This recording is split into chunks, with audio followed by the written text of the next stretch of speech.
Hai, kalian kan pasti tahu yang namanya wakaf. Nah, wakaf itu kan kalian sering tuh yang pasti dengar tanah ini diwakafkan. Nah, wakaf itu biasanya berbentuk ya seperti masjid, terus tanah untuk kuburan, atau tanah yang berada di pinggir jalan yang diperuntukkan untuk jalannya masyarakat. Itu adalah yang namanya tanah wakaf ya guys. Nah, pengertian tanah wakaf itu sendiri apa sih? Let's see. Tanah wakaf adalah tanah hak milik yang sudah diwakafkan. Dasar hukum dari perwakafan tanah milik dapat ditemukan di pasal 49 ayat 3 Undang-Undang Nomor 5 Tahun 1960 tentang Peraturan Dasar Pokok-pokok Agraria ya. Selanjutnya ya pastinya yang sering kita kenal disebut juga dengan UU PA. Namun ada dasar hukum yang baru di tahun 2004, yaitu adalah wakaf adalah perbuatan hukum wakif. Wakif itu adalah orang yang mewakafkan ya, untuk memisahkan dan menyerahkan sebagian harta benda miliknya untuk dimanfaatkan selamanya atau untuk jangka waktu tertentu sesuai dengan kepentingannya guna keperluan ibadah dan atau kesejahteraan umum menurut syariah. Nah, dasar hukumnya ini adalah Undang-Undang Nomor 41 Tahun 2004 tentang wakaf. Nah, kalau ada yang bertanya, dapat nggak kalau seandainya tanah wakaf itu dari tanah waris, dia bisa yang namanya ditarik kembali oleh ahli warisnya? Jawabannya itu adalah tidak bisa ya guys.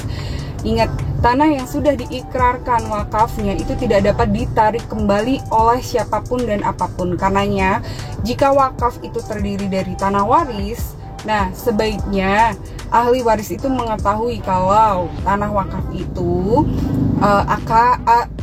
tanah hak milik atau tanah hak waris tersebut, itu akan diwakafkan. Nah, ketika ikrar sudah yang namanya terbaca, dia tidak akan lagi dapat ditarik kembali nih guys. Nah, apa sih dasarnya dan aturan hukumnya?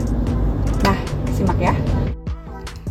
Disebutkan dalam pasal 40 huruf E Undang-Undang 41/2004 tentang wakaf terkait larangan perbuatan hukum yang dilakukan pada harta benda wakaf, yaitu adalah harta benda wakaf yang sudah diwakafkan dilarang.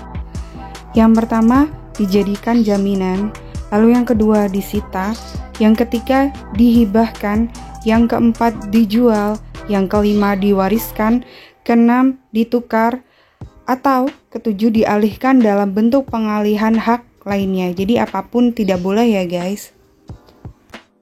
Nah, karenanya dalam hal ini penting bagi wakif atau orang yang mewakafkan untuk memperhitungkan dan menyerahkan bagian ahli waris pada harta bendanya sebelum melakukan ikrar wakaf. Dan selain itu sesuai dengan ketentuan yang diatur dalam pasal 25 tentang wakaf, yaitu adalah membatasi maksimal harta benda wakaf, yaitu harta benda wakaf yang diwakafkan dengan wasiat paling banyak 1/3, sepertiga ya, dari jumlah harta warisan setelah dikurangi dengan utang pewasiat. Kecuali dengan persetujuan ahli waris nih seluruhnya ya guys.